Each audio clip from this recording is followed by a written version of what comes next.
ako, nakikita ko siya sa laro niya, no? Naging teammate mo to. Okay. Pagkakaiba lang nila, eto kanan, siya kaliwete. Para siyang Arwin Santos na 2.0. Ayun, tama. Sa totoo lang. Pwede, oo nga. Hindi siya yung parang sobrang skilled, no? Pero si Arwin, ever since UAAP days, may sure ball. Di ba? Lalo na ngayon, may sure ball na rin siya. Di ba? Masipag sa bola, yun talaga eh. Nose for the ball, yung tawag. Di ba? Nakukuha yung sariling rebound. Yes. Tapos masipag tumakbo sa break. Haba ng galamay. Anong... Tama. Oh. Naging teammate mo si Arwin, obviously. Ano yung, aside from similarities, may mga diferensya pa ba o ano pa yung kailangan niyang ma-improve? Kasi alam naman natin, very decorated ang career ni Spider-Man. Tama, na-mention mo, no? Kasi when I was asked by si Dels, ang minention ko about Calvin. Abueva. Abueva. Kasi, yun nga, ang pareho, siguro, Calvin and Arwin, walang angas. Yung dalawa, alam mong pag, may dating agad eh. Ito, kahit dito lang sa side. Pero after ng game, makikita mo yung stats, nandun na lahat. And good thing you mentioned Arwin, tama. Naalala ko si Arwin kasi kinukuha niya yung sarili niyang tira, tapos nauna sa transition. Sino mas mabait? Ito yung yun dalawa, alam natin na yun eh. Mayaman. Mayaman. Manyaman sa experience. Mayaman sa experience. Kapampangan yun eh, manyaman. Ito mahiyain. Nakita niya sa interview, tahimik lang eh, no? Pero yun din yung gusto ko na maging ganyan pa rin siya. At yung goal niya na maabot din yung naabot ng dalawa. Na the same pa rin siya yung personality niya, kung ano siya sa mga teammates niya. Feet on the ground. Feet on the ground. Pero maganda din na may teammate ka na Arwin at Calvin eh. Yun yung sinasabi natin na sarap kakampi. Pero nakakainis ka laban. Yeah, tama. Matanong ko si Ice, no? Ice. I guess we can already announce it because we have already been scheduled. We will be having a home game. Okay? In Cebu on July 16 to 19. Okay? Yeah. Obviously, as a Cebuano, Ice, you went to schools in Cebu, no? How excited are you to actually go home as a pro, and play in front of the Cebuanos? It's very exciting po. Kasi ngayon lang nagsisinkin nung sinabi mo. Pero yeah, it's gonna be a different feeling kasi like yung mga classmates ko or like yung mga tropa ko and siguro yung chance na like manood yung son ko. Tama. Kasi, we will talk about his son later on. Yeah. Pero kasi, of course, Don has been going back to Cebu his whole life. To Another play. first, by the way.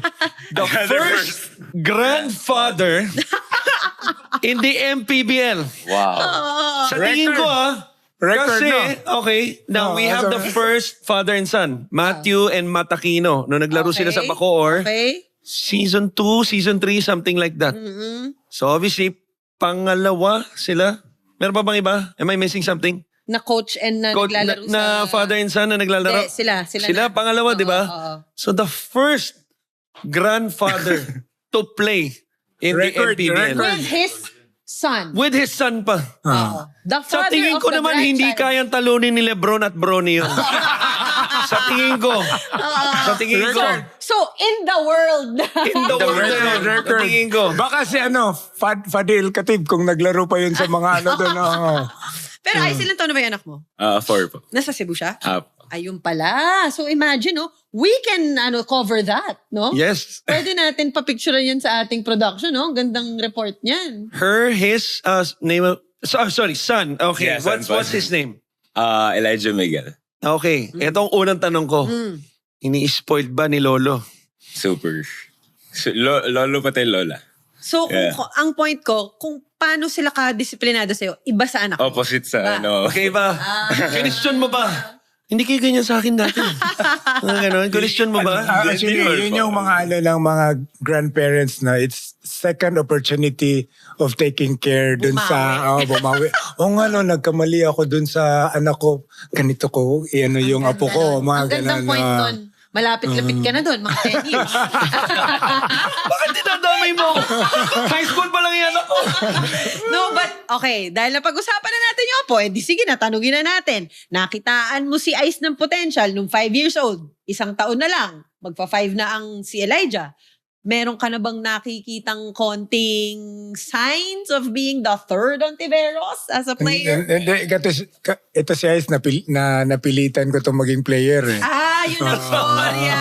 Dahil Yan ba talaga, Ice? Yan ba talaga? Napilitan mo talaga? Una, kasi pinapili niyo pa ako kung like, ayaw ko if naalala niyo po yung Kumon. Kumon, Like, Yes, learning alam ko yun. center. Yeah, Kaya ayaw ko po talaga ng ganun. Okay. Ayoko So ng mga sinabihan ko siya doon, extracurricular. kung ayaw mong mag-common, dapat maglaro ka. Hindi pwede after school, laro ka Okay, kagad. okay. Kaya ayaw na niya mag-common for 2 or 3 years, napagod na siya, so nag-basketball siya, napilitan siya. Pero itong Pero apo ko, eventually po. Did you have other dreams? Alam mo yon, like yung mga iba gusto sana maging police, maging ganyan. Mhm. Ikaw, did you have other goals kung hindi ka man nag-basketball? Siguro, kasi growing up nakita ko na siya and like, having the opportunity to like earn while doing the thing you love. Mhm. Parang yun agad nag-set sa akin na parang, gusto ko to gawin. Okay. Gusto ko to gawin. What about the pressure of maybe not being like your dad? That's a normal thing. I was Mhm. talking to the son of Jericho Diniera, yung nasa MPBL. Manu. Doctor. Manu. Oo. So parang he said na, imagine mo pa yon, di ba? Yung mga ganong sistema The na... defense minister. Oo. Yan, so- di ba? Yan yung mga Cebuano Ganda, heart siya. ganda. Ang pinakagusto ko, alam mo? The Robocop. Alvin Teng. Kuya Alvin. Yeah. Okay. Kuya Alvin, tatay ni Jeric tsaka ni Jeronteng. Okay. Oo. So kumbaga, ayun, ang basically yung pressure na, okay, what if I don't make it like him? Meron bang ganun? Yeah, dati po, ninisip ko na parang pressure siya kasi raming sinasabi ng tao and raming na-expect. Pero I think it's a great thing na things are expected from you. So parang ganda. Nice! Ang, oh, Turo ba ni Daddy yan? ang ganda nun. Turo ba ni Daddy yan? Ang ganda nun, totoo. Beautiful, beautiful. Pressure, Maganda pressure, sinabi super niya privilege. para mamayang game or mga next practice, go hard. O, tamo, oh. Binubungad talaga nila yung laro mamaya. Hindi na ako yan, ha? Kung di ka pa nakasubscribe, ano pang hinihintay mo? Bawat episode, bawat laro, bawat kontrobersya sa MPBL, nandito kami para harapin lahat.